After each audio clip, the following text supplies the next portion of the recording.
We are on our way to the Garden of Eden, once beneath the Sea of Marmara, west of the Black Sea, from 14,000 to 80,000 years ago.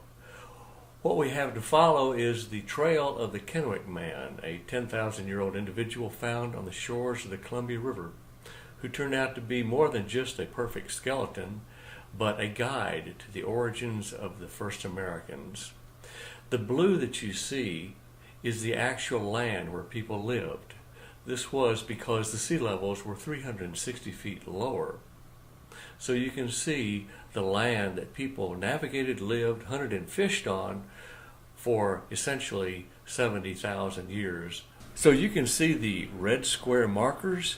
Those are the places where people lived for the majority of human evolution, all the way back to 80, 90, and 100,000 years, when sea levels were so much lower and so much land was exposed.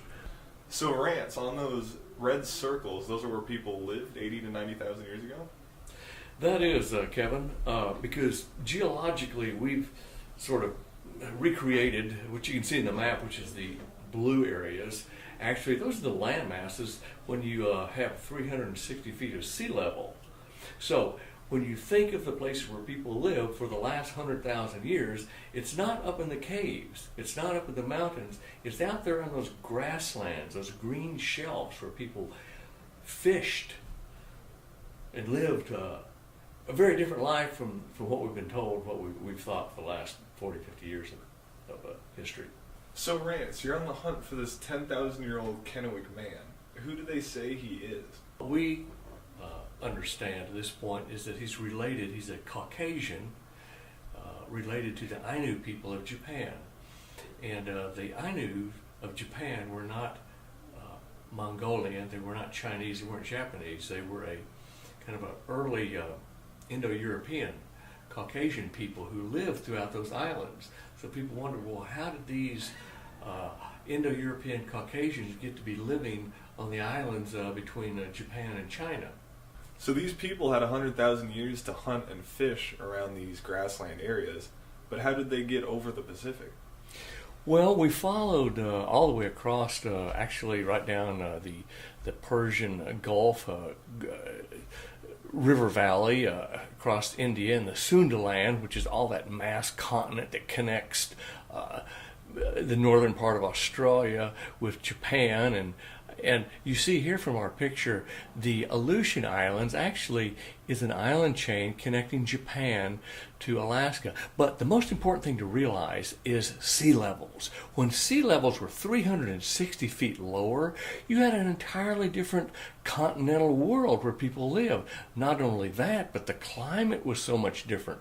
So you can see that the people literally, if they had 100,000 years of living and hunting and fishing in these grasslands, they would have naturally followed the islands across to Alaska, British Columbia, and the Columbia River, where we found the Kennewick Man. So Rance, the glaciers of Canada didn't extend over the Pacific? No, they didn't.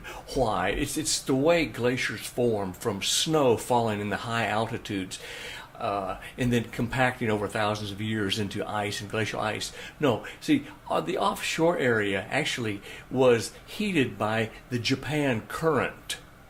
Especially and even more so because the Japan current was configured more southerly because of the sea level. And so the Aleutian Islands would have defined the Japan current, meaning that all these grasslands that you see as blue, offshore blue, actually was the place that people lived and traveled as they moved up from Sundaland up through the China Sea grasslands and across the Aleutians and down to the Columbia River. How did you guys find a 10,000-year-old man on the Columbia River? Well, this was named the Kennewick Man because in 1996 he was discovered, a complete skeleton there in the sands. You can look at the pictures here. the Mazama ash. It was 3 feet over him, which gave us a time marker. This is our crew. It's me and Steve Farkas standing here at the bottom, at the top of the bus. That's kind of a group of archaeologists and geologists from around the state and the university. And so Steve and I, Steve retired in 1986 the year I graduated. He was kind of a friend of mine, professor, and the two of us began this hunt in 1996 to find the origins of the Kennewick Man. Now let me explain. Steve was Hungarian, and he did his sabbaticals back in that part of the world, so he was familiar with the Black Sea. But what was so strange is that when we began this hunt, we both seemed to have the intuitive knowledge that this individual came from that area. It was just intuitive knowledge, and it proved out to be true. So Professor Farkas is from the Black Sea area. Did you guys ever go over there and do any geologic studies of some kind? Well, he has over the years. What I did is I went to Spain. You might say, well, what does Spain have to do with the Black Sea? Well, actually a lot, because in Spain you have what they call the Basque people. And the Basque people have a very, very, probably the world's most ancient spoken and written language, Euskara. So I went there to interview the Basque people who speak Euskara because we believe that they may be the extant ancestors of the people of the Garden of Eden.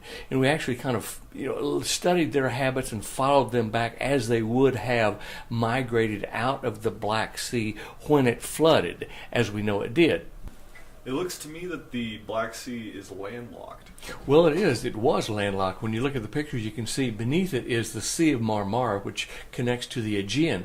All that was a great river valley, and you can believe that people lived in that great river valley. As you see, all those areas of the light green are areas of land, river valleys, green offshore areas throughout the majority of human evolution where people fished and lived, actually very likely in pole houses out on the water for safety from the Paleo animals, as people do in Southeast Asia today, live in pole houses out over the water for a lot of reasons.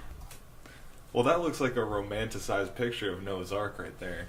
Probably quite realistic to how people lived out over the water, and there's a lot of reasons, because we know when you look at the animals that live throughout Europe, the Paleo bears were the size of elephants, and no one's going to hunt a Paleo bear with a stone tied on the end of a stick. I don't care how many of them there were.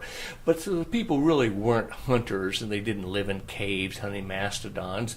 They lived out on the over the water. Actually lived for the last 100,000 years, which was the continental shelf, the vast green grasslands, river valleys. So yes, they do have some bones and some stones and some mammoth tusks, but it really has nothing to do with the history of humans or evolution, especially certainly not in any places of Europe. Now, if you look at our picture here, you can see why people would have lived in pole villages, because the animals, the dire wolves and the great lions, the tigers, the bears, and especially the bears and everything else, these were formidable animals, and humans really didn't have a dominance, as we like to think, by looking at the pictures of the bones and the mammoth tusks.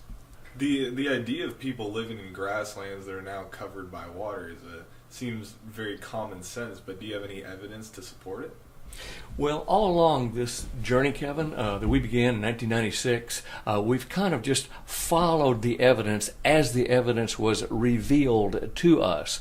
And part of the evidence that we have came from geologist Tillman and oceanographer Ballard, who actually, when you look at this picture, has had his submarine out on these offshore shelf areas, the light blue, and he has found actually villages where the posts are still set down in the ground 100 feet below the water's level. Now, when you look at this picture, you can see the actual place where people lived, from the Noah's Ark story, Gilgamesh, back through the Garden of Eden, back 100,000 years, the Magdalenian period. This is where people lived, along these outer huge grassland areas.